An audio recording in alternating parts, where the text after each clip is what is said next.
This is Chicago's Morning Answer with Dan Proft and Amy Jacobson on AM 560. The Answer.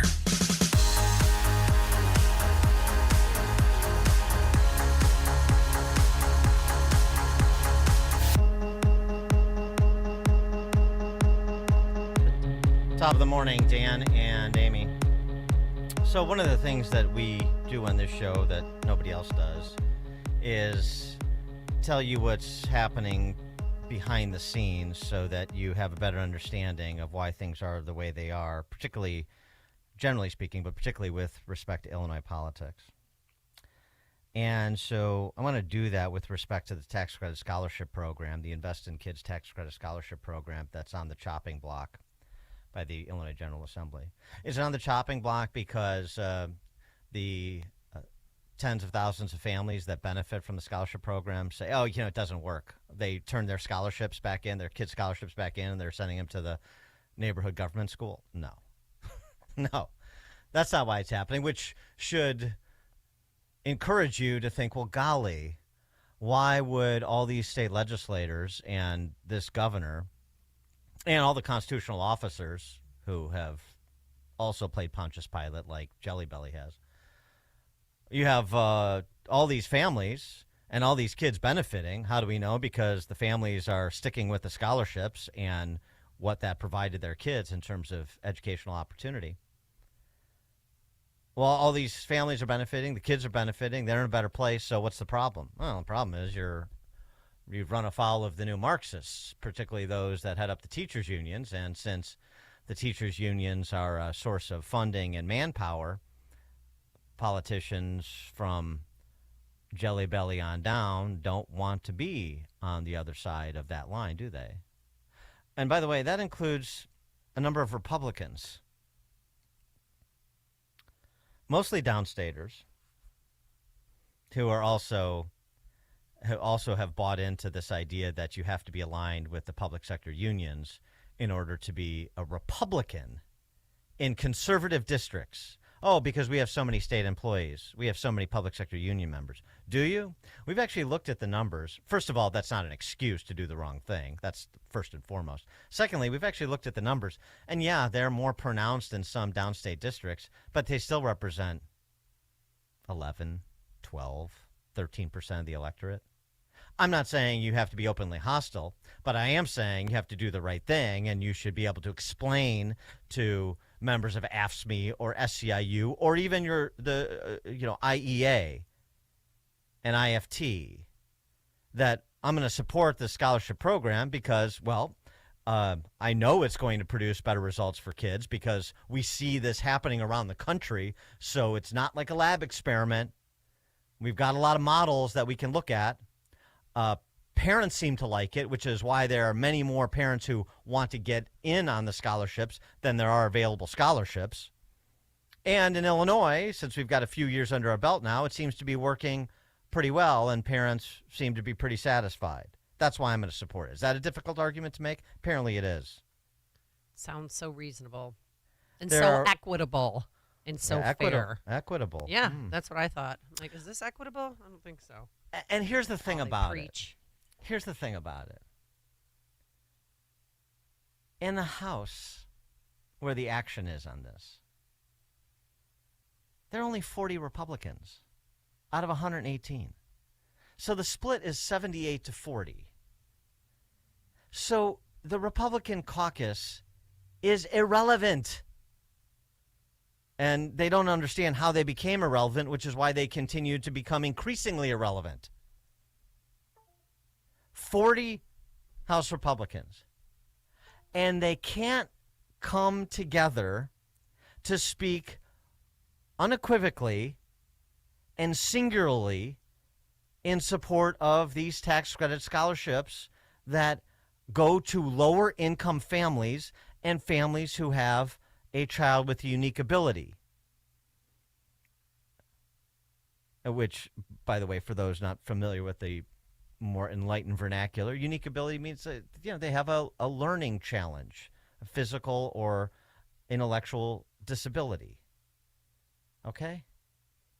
The Republican Party can't do that. It is a party without a point.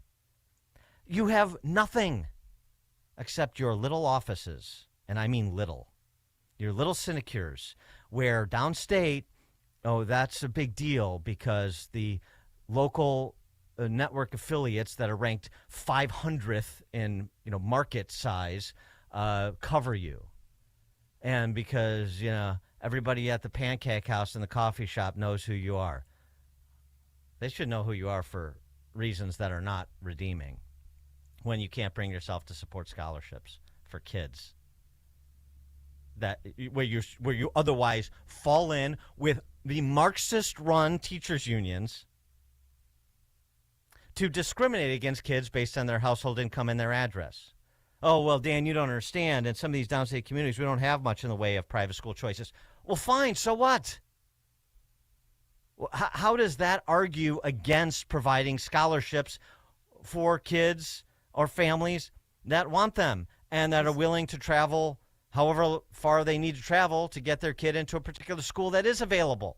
And maybe with more scholarships, you'll have more private school options bloom in places where there are few at present.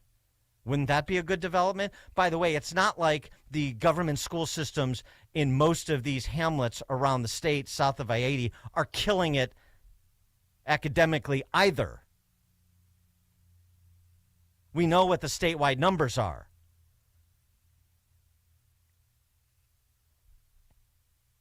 "40 House Republicans. There was a letter composed basically saying, we, the undersigned, support extending the tax credit scholarships, which are scheduled to sunset this year.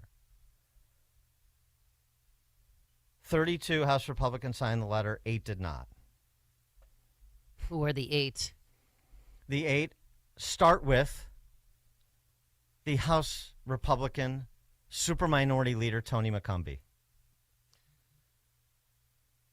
who is also somebody who supported Amendment 1 that enshrined the public sector unions as the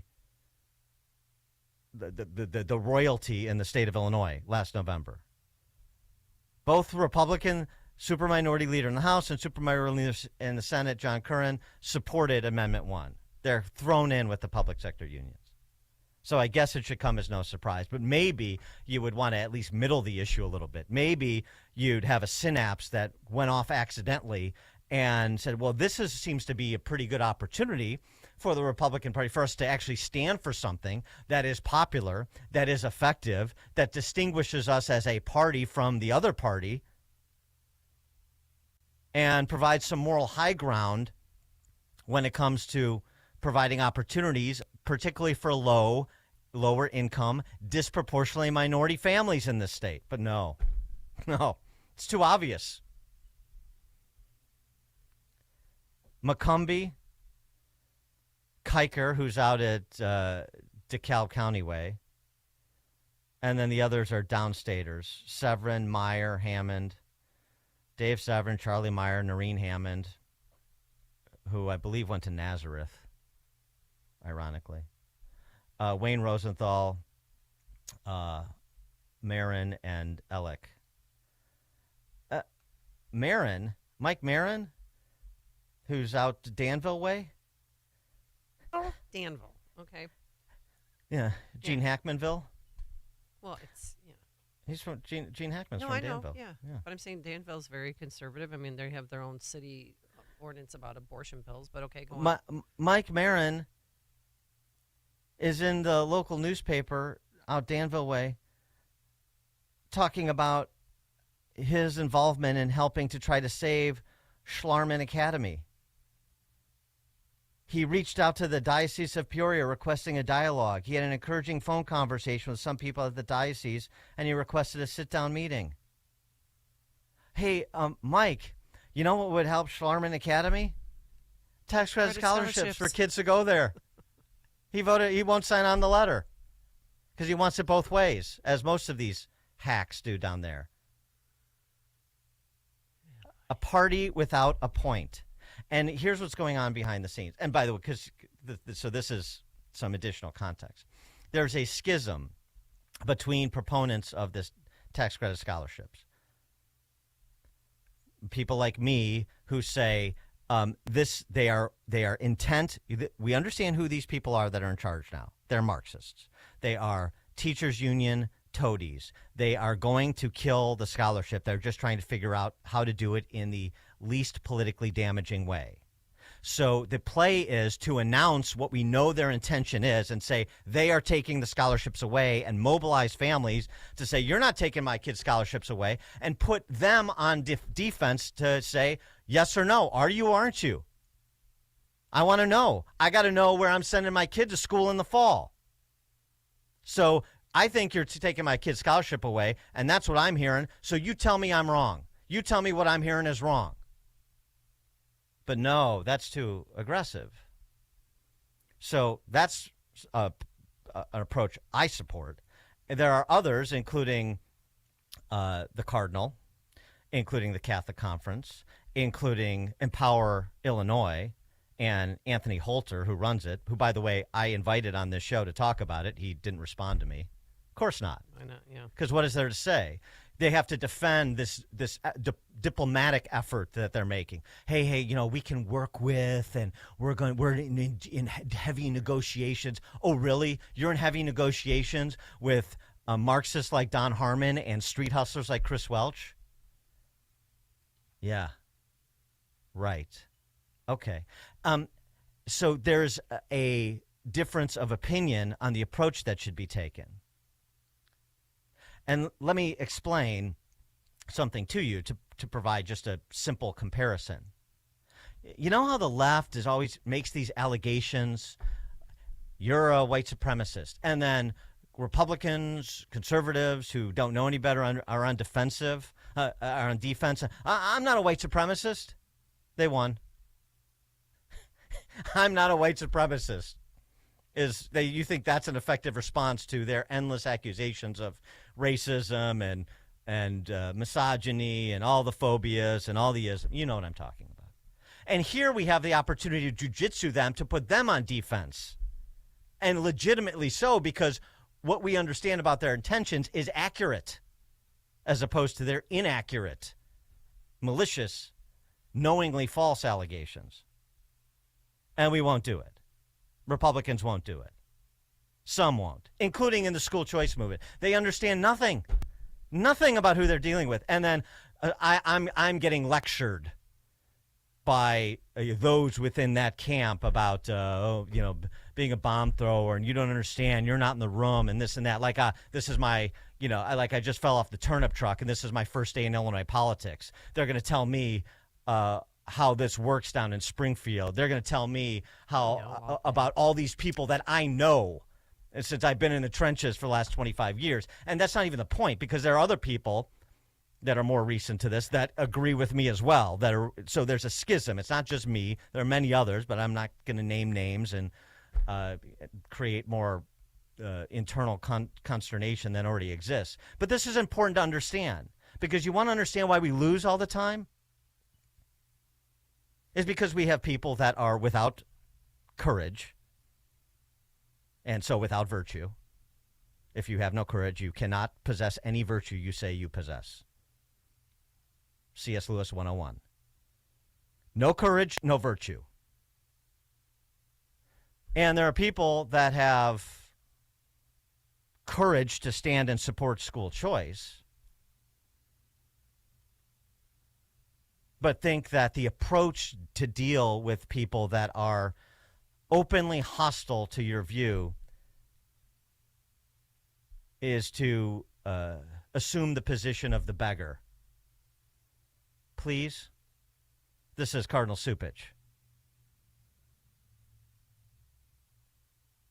So when this tax credit scholarship program goes away, whether it's formally before the General Assembly session ends this month, or whether it's informally, they just push it off until veto session in the fall and then smother it with a pillow while nobody's paying much attention. Not that a lot of people are paying attention right now.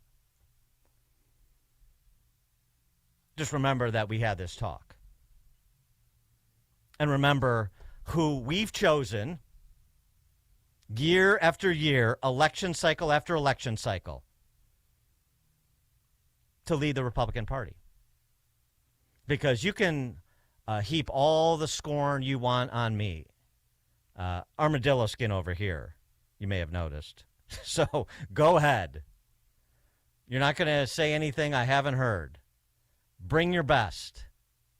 But sorry, it doesn't change the names that have been in the leadership positions in the Republican Party for as long as I've been involved. And by the way, one of those names has never been mine. Never. I've never been the House Republican leader. I've never been the Senate Republican leader. I've never been the governor. I've never been the state party chairman. I've never even been a township or county party official. So you go ahead and decide, as something I've said, you decide what kind of Republican Party you want to be a part of for the time that you have left in Illinois. And what will happen in response to this, and Illinois becoming the first in the nation again for something ignominious, the first in the nation to have a tax credit scholarship program for K-12 and have it rescinded, what will happen is more people will retire from the Republican Party.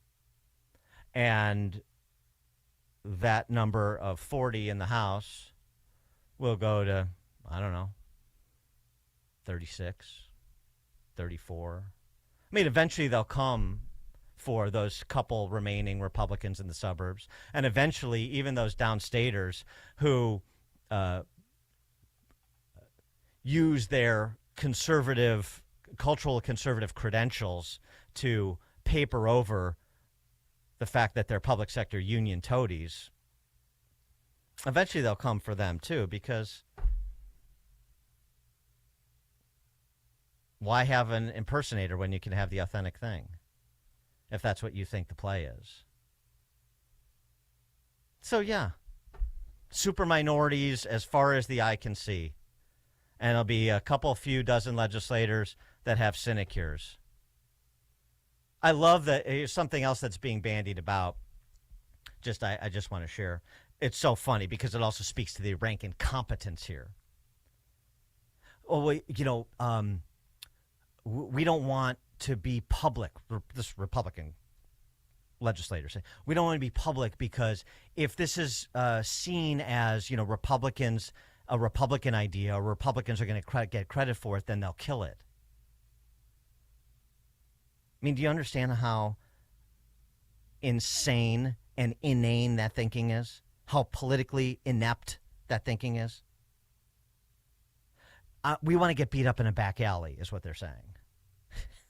I'm scared. Somebody hold me, is what they're saying. We might get some credit. Do you want an identity? But by the way, explain to me, if that's the case, how 32 of the 40 House Republicans signed the letter, including members of Tony McCumbie's leadership, but Tony McCumbie, the House super minority leader, didn't sign it. So you can't even get your leadership team on the same page? Rank incompetence. Pathetic. And so if that's what you believe, then that's something you take public. Understand something about these Democrats. They're saying that we better keep quiet and make this their thing in order for it to pass. And we're saying, if you're going to play politics with children's education and their lives effectively, then we're going to call it out. We can't do it ourselves. We're calling on Democrats to join Republicans and supporting these scholarships. That's what you could do.